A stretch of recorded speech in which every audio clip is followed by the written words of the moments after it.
Number 10. Nissan Cube. The Nissan Cube was designed to be a quirky, boxy car for the youth market, but its unusual shape and asymmetrical windows made it one of the ugliest cars on the road.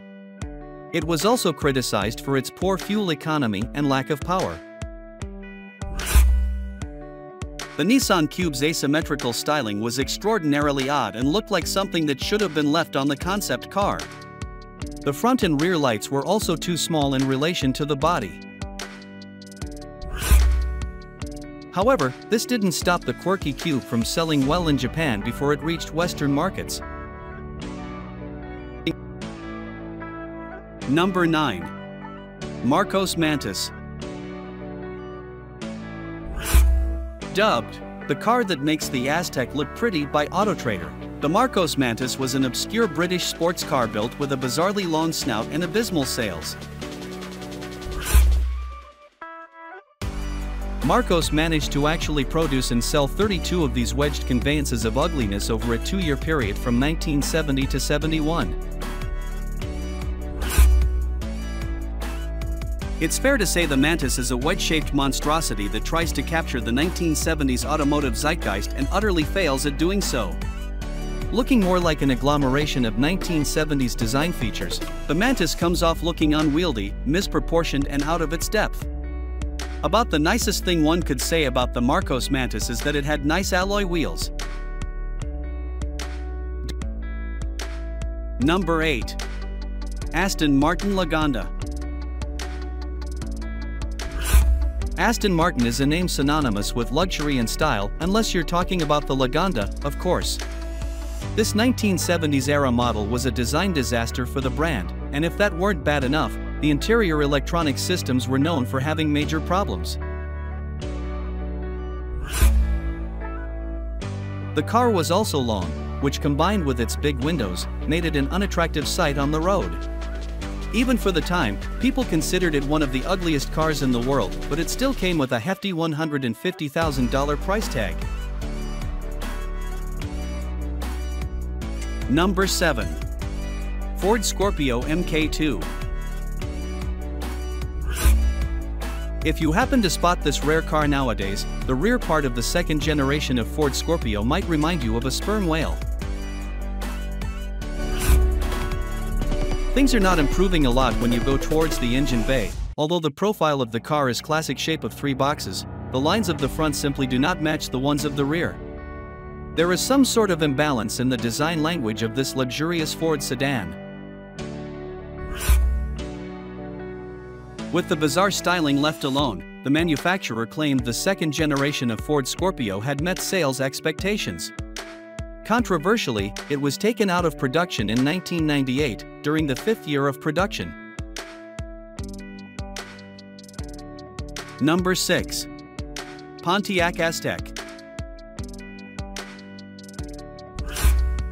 It wouldn't be an ugliest cars list without a Pontiac Aztek, right? Since day one, the Aztek has been considered a hideous thing that looks like the result of about 3 designers all meeting in the middle without once speaking with each other.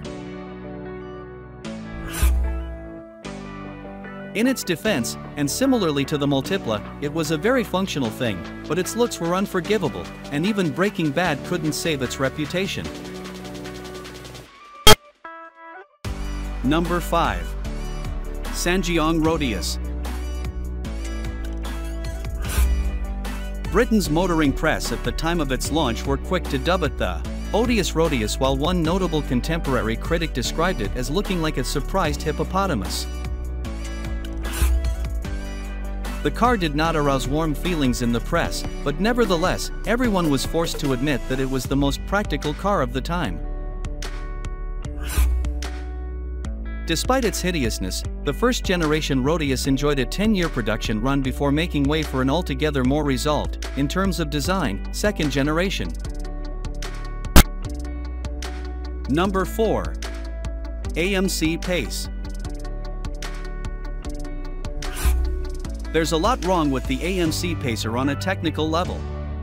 It was far too heavy for a compact car thanks to a choice of gigantic inline-6 engines or even a V8, yet had no power to compensate for that. The result was atrocious fuel economy, too. All that aside, it's also just a bit hideous. Its beady headlights should be endearing, but that's ruined by the gaping chrome bumper, and the bulbous rear just looks like a complete afterthought. Even a starring appearance in Wayne's World couldn't save it. Number 3. Fiat Multipla.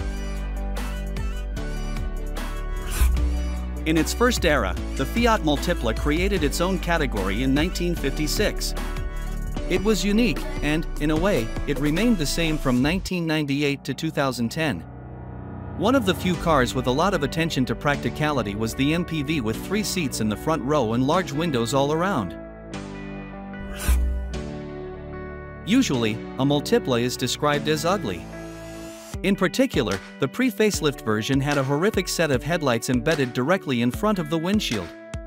With its large windows and greenhouse-esque appearance, things went from bad to worse as soon as you entered. As strange as it looked though, the Fiat Multipla was at least a good car. Number 2. Mitsuoka Orochi. No one buys a Mitsuoka to blend in, but even so, the Orochi goes overboard in its quest to look distinctive.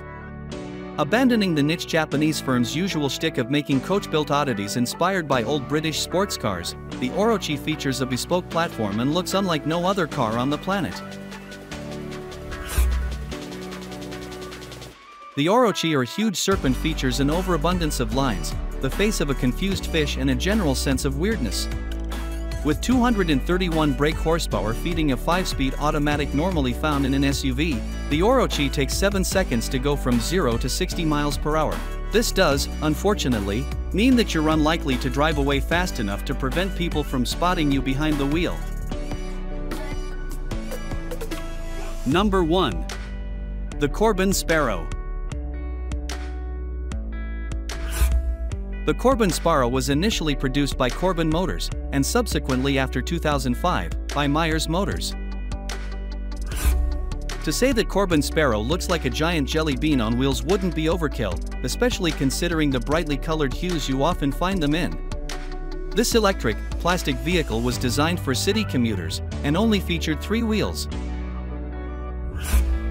The Corbin Sparrow electrical vehicle is more than worthy of the first place. How uncomfortable it may be to drive locked in such a weird car. This channel the top 10. Thank you for attention. Don't forget to subscribe to our channel.